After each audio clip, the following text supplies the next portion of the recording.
আমার এখানে এসে ভীষণ ভালো লাগছে, আর আসলে আমি ওনার রিকোয়েস্ট ফেলতে পারিনি, তাই এখানে এসেছি। ধন্যবাদ।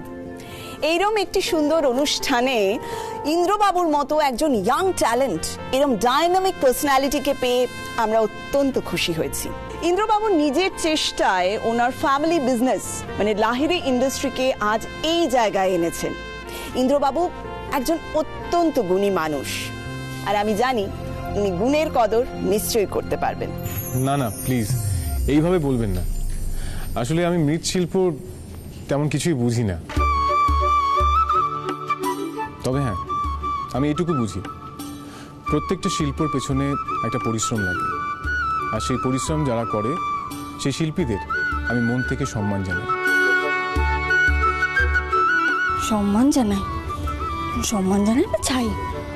আমি যদি এখন গিয়ে বলতাম, ইন্দ্রবাবু আমার মাটির পুতুল বানানোর প্রতিযোগিতা আছে, আমি যাব, অমনি আমাকে দুটো কথা শুনিয়ে দিতেন।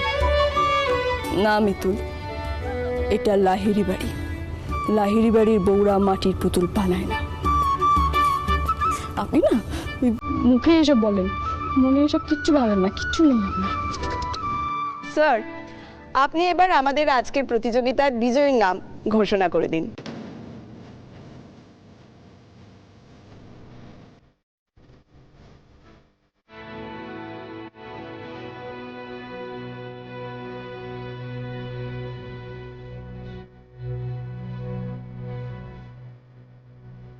জয়ী শিল্পীর নাম মিতুল পাল।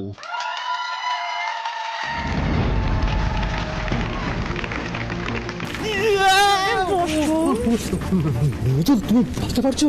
তুমি জিতে গেছো। সারা বাংলার মধ্যে সেরা মৃৎশিল্পী তুমি। মিতুল পালকে মঞ্চে আসার জন্য অনুরোধ করছি। আমি যাব না, গেলেই তো ইন্দ্রবাবুর কাছ থেকে প্রাইজ নিতে হবে, আমি কিছুতেই যাব না বাবা। মিতুল মিতুল মিতুল, শোনো শোনো শোনো, দেখো আর তো পালাবার পথ নেই। হাড়ি কাটে যখন গলা ঢুকেই গেছে, তাই গলা কাটা পড়ার আগে ফার্স্ট প্রাইজটা নেওয়ার পর কাটা পড়ুক। হ্যাঁ, তুমি বুঝতে পারছো না অর্কদা, আমি যাব না, অসম্ভব। তো তোমাকে তো যেতেই হবে, না হলে প্রাইজটা কে নেবে? তুমি বুঝতে পারছো না কেন, ইন্দ্রবাবুর কাছে আমি যেতে পারবো না। মিতুল পাল, মিতুল পাল, আপনি যেখানেই থাকুন প্লিজ মঞ্চে চলে আসুন।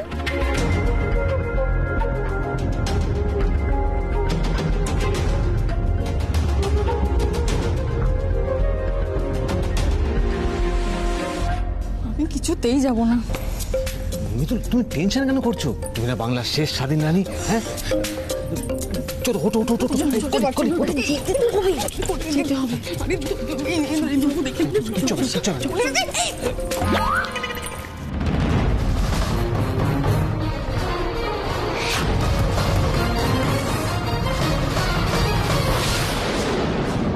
শেষ, আজ আমার সব শেষ। আমাকে কেউ বাঁচাতে পারবে না আজ। কি কি যে শাস্তি অপেক্ষা করছে আমার জন্য আমি জানি না। ভোলে বাবা তুমি দেখো, ভোলে বাবা তুমি দেখো। এই তো মিতুল পাল, প্লিজ আসুন।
হ্যালো। হ্যাঁ, বলছি যে শোন না, তুই আর মাথা গরম করিস না। এই হয়েছে কি যে ওই মিতুলরা না অর্কর বাড়িতে যায়নি, কোথায় গেছে কিছু বুঝতে পারছি না। কি হবে বলতো? আমার সামনেই আছে। হ্যাঁ, মিতুল তোর সামনে? মানে বাড়ি ফিরে সব বলছি।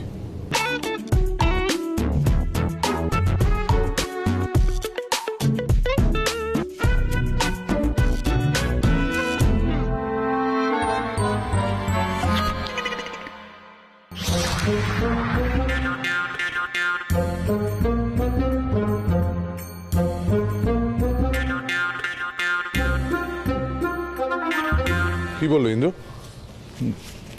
বললো মিতুল নাকি ওর সামনে। সামনে? তারপরে ওরা সব একসঙ্গে আছে? এত কথা ইন্দ্র যদি বলতো তাহলে তো সবটাই বোঝা যেত। তো কিছুই বললো না, ভাষা ভাষা কথা বললো, বললো বাড়ি গিয়ে সব বলছি। ইন্দ্রই বা গেছে কোথায়?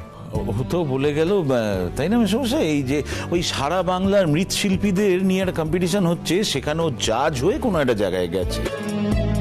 তার মানে আরে দিদি বলছি, মিতুলও কি সেখানেই গেছে?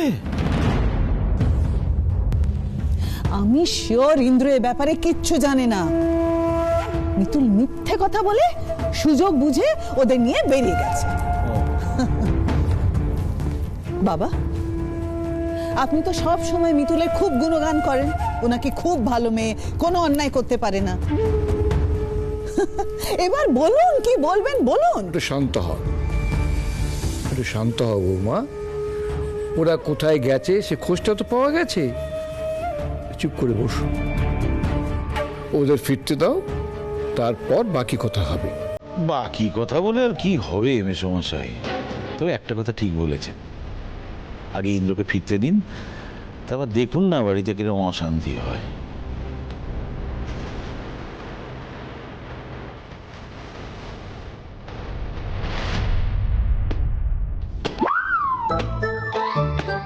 ধরনী, তুমি দিদা হচ্ছ না কেন? বলি, আজকে ইন্দ্র আমাকে শেষ করে ফেলবে। একটা মারও বাইরে পড়বে না। ওর বউকে মিথ্যা কথা বলে আমি এখানে নিয়ে এসেছি। তুলে নাও ভগবান আমাকে।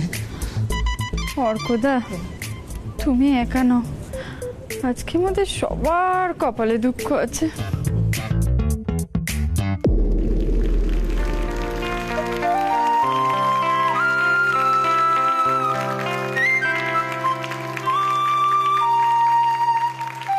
ম্যাম একটু কাছাকাছি হন।